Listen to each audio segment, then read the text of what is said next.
Graça e paz, meu irmão. A nossa meditação de hoje, 13 de outubro de 2025, está no livro de Salmos 132 e nós usaremos o versículo 11 como caminho do nosso devocional. Nele escreve: O Senhor jurou a Davi com verdade e não se desviará dela. Do fruto do teu ventre porei sobre o seu trono. Nós temos então a fidelidade do Senhor sendo confirmada, ou sendo lembrada. O salmista lembra do que o próprio Senhor jurou a Davi, que o seu trono, ou seja, seria, vamos dizer assim, seria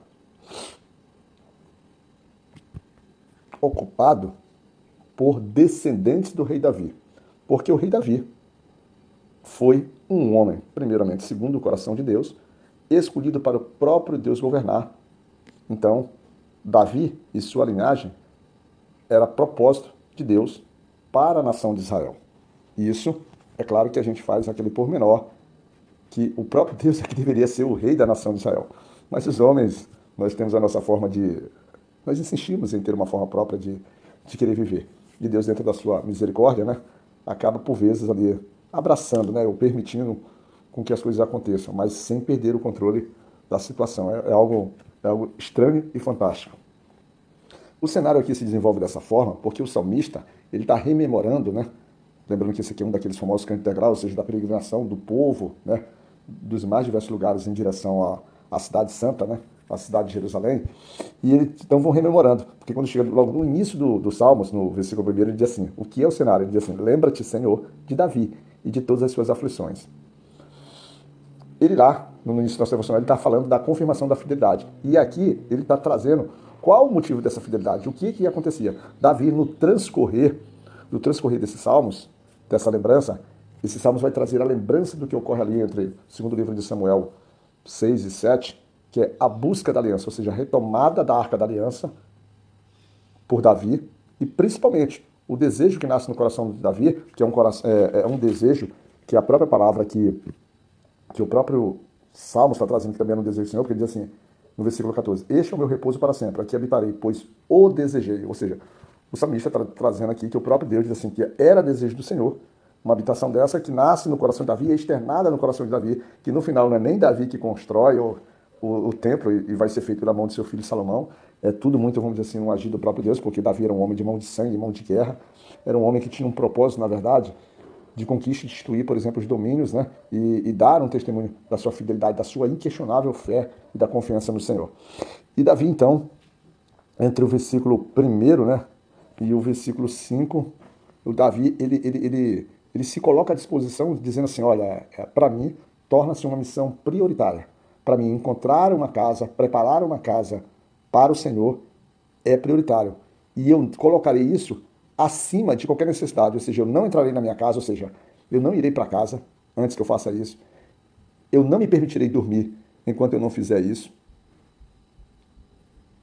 enquanto eu não cumprir aquilo que eu estou jurando ao Senhor. E o interessante e bacana de tudo isso, que entre os livros ali de Números, Levítico e Deuteronômio, um desses livros, eu não lembro bem o qual, há, há posições, né, há indicações de que quando você faz uma promessa a Deus, que ele não te exige nada, você deve se apressar para cumpri-la. Ou seja, você deve envidar seus esforços, você deve ter uma vontade efetiva de cumprir, já que você prometeu.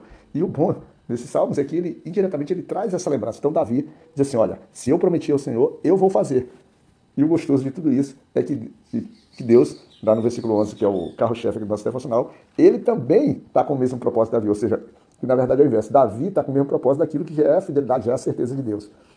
Então, é muito bom e muito gostoso isso. E o que um salmo desse ele traz de interessante?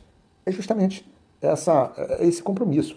Esse compromisso, porque na palavra do Senhor diz que ele já nos amou primeiro. E por ele nos amar primeiro. A palavra do Senhor traz que ele nos encontra, ele nos resgata, ele nos redime, ele nos traz a redenção. Ou seja, tudo são atos do próprio Senhor. É o próprio Senhor que sai em busca do socorro de uma ovelha que é completamente perdida. E a figura da ovelha é bicho, vamos dizer assim, animalzinho complicado, duro de você. Parece ser muito dócil, parece ser muito frágil, mas essa doçura, essa fragilidade, ela se retrata na sua própria inocência e na sua própria, vamos dizer assim, incapacidade de se conduzir. E é como o homem, ele vive. É como o homem efetivamente vive. Então, o Senhor, como tem esse processo de fidelidade com o homem, agora o homem, na pessoa de Davi, tá, vamos dizer assim, através da sua, querendo demonstrar sua gratidão, querendo demonstrar que entende isso e que agora ele também quer fazer um compromisso de fidelidade com o Senhor. E ele quer oferecer algo para o Senhor.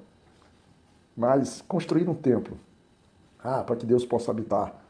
Mas Deus disse que não habita em templos feitos por mãos humanas. Irmãos, Deus tem sua própria permissividade. E Deus se agrada quando o nosso coração quer lhe oferecer em verdade, dentro dos princípios, dentro do valor que o nosso coração já entende, que o amor do Senhor ele é muito grandioso pela gente. O teu filho, na nossa vida prática, os nossos filhos, ou as pessoas que nos presenteiam, eles nos trazem alegria. E o Senhor se alegra porque é o tipo de presente que não afronta a santidade de Deus, ao poder de Deus, aquilo que ele representa. Mas, pelo contrário, é um ato de gratidão do Senhor, do filho, de um servo, de alguém que teme o Senhor. E o que fica num salmo desse, é esse desejo que nós devemos ter, para que a gente possa, de fato, querer estar no Senhor e querer agradar ao Senhor. Mas o interessante é que a promessa de Davi, ou o esforço de Davi, que está sendo recompensado pela fidelidade do Senhor, dizer que da casa dele o trono seria ocupado pelos seus próprios descendentes, mas é importante a gente observar o que está no versículo 12, porque diz assim, se os teus filhos guardarem o meu conserto e os meus testemunhos que eu lhe hei de ensinar, também os seus filhos se assentarão perpetuamente no trono. E a gente consegue ver isso com naturalidade, porque quando há divisão da nação de Israel nas 12 tribos, você lembra que nós tivemos o rei Jeroboão e o rei Roboão. Mas a linhagem de Davi ficou com 2 tribos, e dentre delas a principal, justamente, onde estava a casa do Senhor, a morada do Senhor, a morada que ele entendeu e que ele desejou. E por que ele fez isso? Para confirmar a fidelidade do que está escrito aqui, no próprio Salmos. E o Senhor vai sempre confirmar. Mas é importante e é preciso que a gente ande em obediência, ande de acordo com os estatutos do Senhor, para que essas bênçãos elas possam, vamos dizer assim, se tornar eternas e que a gente próprio não vamos dizer assim, não negue uma bênção que o Senhor já reservou para a gente. Tá bom? Fica na graça de Deus, o Pai Todo-Poderoso e Misericordioso, e que essa fidelidade e que esse prazer que Davi teve de oferecer algo ao Senhor, você possa ter o mesmo, oferecendo tua vida, oferecendo tua comunhão, oferecendo tua presença, oferecendo teu louvor e gratidão, e oferecendo tua servidão, né, para Deus, para sua obra e para o seu reino. Que Deus nos cuide, meu irmão.